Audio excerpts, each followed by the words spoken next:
Polisi menangkap Iwan, warga desa Sedayu Sapuran, Wonosobo di sebuah rumah kosong di desa Kepil, Wonosobo bersama teman perempuannya Senin siang. Pelaku sempat buron selama 36 jam pasca pembacokan yang menyebabkan salah satu anggota TNI dan Dim 0707 Wonosobo meninggal dunia.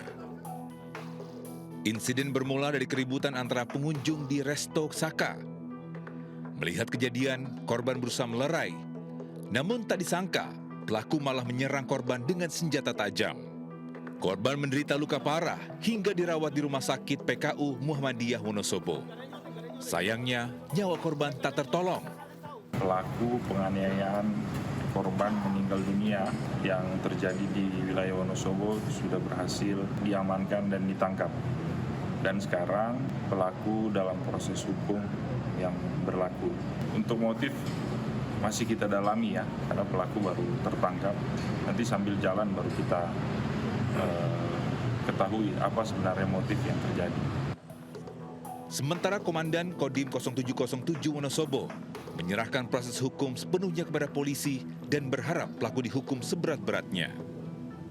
Sudah ditangkap, kemudian sudah diserahkan ke kepolisian, kemudian untuk proses hukum selanjutnya kita menyesuaikan dengan kasus yang dihadapi. Yang jelas kita memang mendorong nanti untuk hukuman seberat-beratnya. Tapi sekali lagi kita serahkan ke proses hukum yang berlaku. Polisi masih terus mendalami motif penyerangan yang dilakukan oleh pelaku. Dari Wonosobo, Jawa Tengah, Didik Dono Hartono, iNews melaporkan.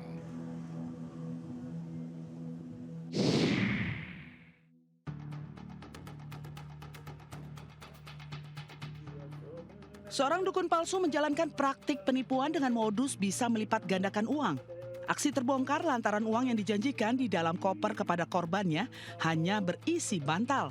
Korban tidak terima karena merugi hingga 600 juta rupiah. Melaporkan Romo alias H ke Polres Metro Jakarta Selatan, unit Resmob Satreskrim Polres Jakarta Selatan bergerak cepat menggerebek pelaku di apartemen di kawasan Kalibata, Jakarta Selatan. Dari lokasi, polisi menemukan uang palsu pecahan 100.000 dan dolar Amerika yang digunakan sebagai daya tarik para korbannya. Uang palsu didapat pelaku dari pria berinisial WN di Kerawang, Jawa Barat. Sebelum melakukan ritual, pelaku meminta mahar mulai dari 3 hingga 20 juta rupiah yang nantinya akan digunakan untuk menggandakan uang. Berupa beras dan lain sebagainya.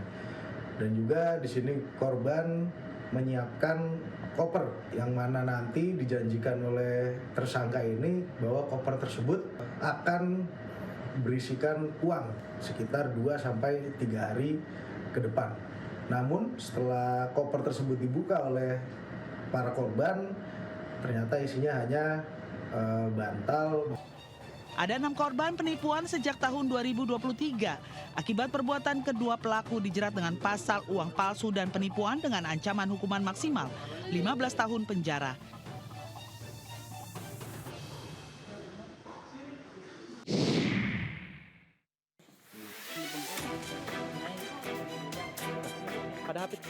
Aparat kepolisian dari tim Resmob Polda Sulawesi Selatan menangkap pasangan suami istri, pria berusia 33 tahun dan istrinya 37 tahun di rumahnya di Desa Parangmalengu, Kecamatan Palangga, Kabupaten Goa, Sulawesi Selatan. Pasutri ini dilaporkan melakukan pencurian dengan modus menawarkan pijat refleksi di Kabupaten Sinjai, Sulawesi Selatan kepada sebuah keluarga.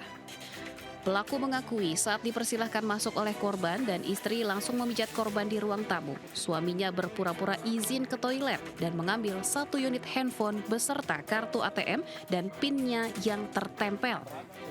Setelah itu kedua pelaku langsung menarik uang di beberapa ATM bank hingga saldo ATM korban habis.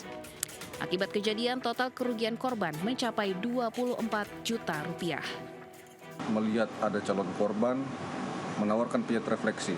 Ketika sudah masuk ke dalam rumah, si istri ini menawarkan pijat refleksi sementara suaminya meminta izin kepada calon korban. Meminta izin ke toilet. Pada saat ke toilet dia melihat situasi rumah di mana barang berharganya di situ berada diambil. Selain menangkap pelaku, polisi juga menyita barang bukti berupa HP, kartu ATM, dan pakaian yang digunakan saat beraksi. Guna proses penyidikan, kedua pelaku beserta barang bukti diserahkan ke Polres Kabupaten Sinjai.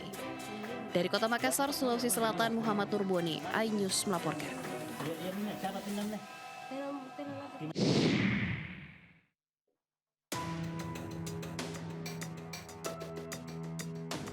Seorang bocah 12 tahun di Makassar terekam kamera pengawas membawa kabur sebuah sepeda motor yang terparkir di depan warung makan.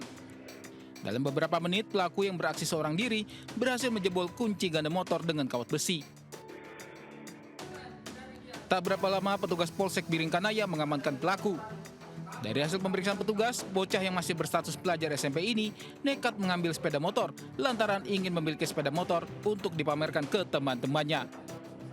Mungkin karena usianya yang masih di bawah umur sehingga dia mau merasakan bagaimana punya motor untuk memamerkan ke teman-temannya. Kami sudah mengamankan kendaraan beserta dengan pelakunya.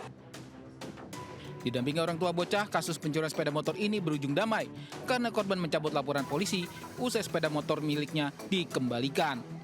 Dari kasus pencurian ini, pentingnya peran orang tua untuk selalu memberikan pesan moral dan kebaikan dan mengawasi anak-anaknya untuk mencegah tindakan yang tidak diinginkan atau merugikan orang lain. Dari Makassar, Sulawesi Selatan, Wahyu Ruslan, iNews melaporkan.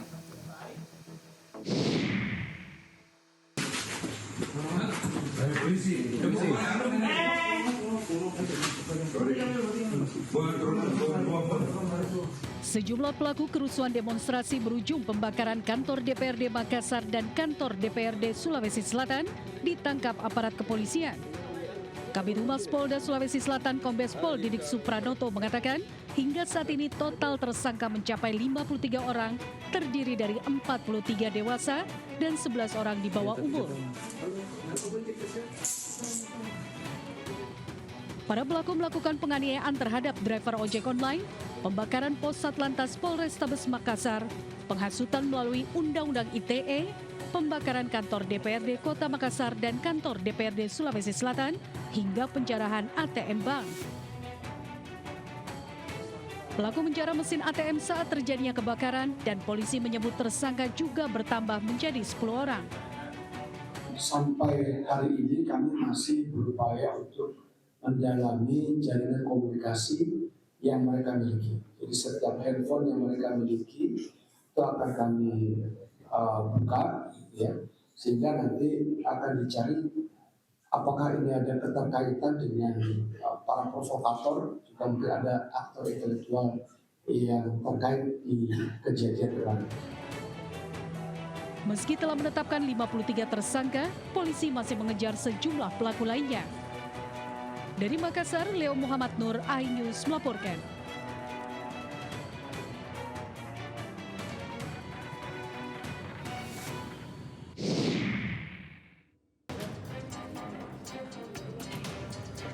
Penyidik di Ditreskrim Umum Polda Metro Jaya menetapkan 16 orang tersangka dalam unjuk rasa yang berakhir rusuh di akhir Agustus lalu.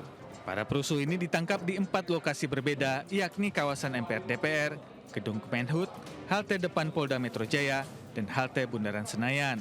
Polisi juga menyita 53 alat bukti mulai dari telepon genggam, helm, masker, dan tongkat. 16 tersangka ini adalah bagian dari 68 orang yang telah ditetapkan tersangka oleh Polda Metro Jaya.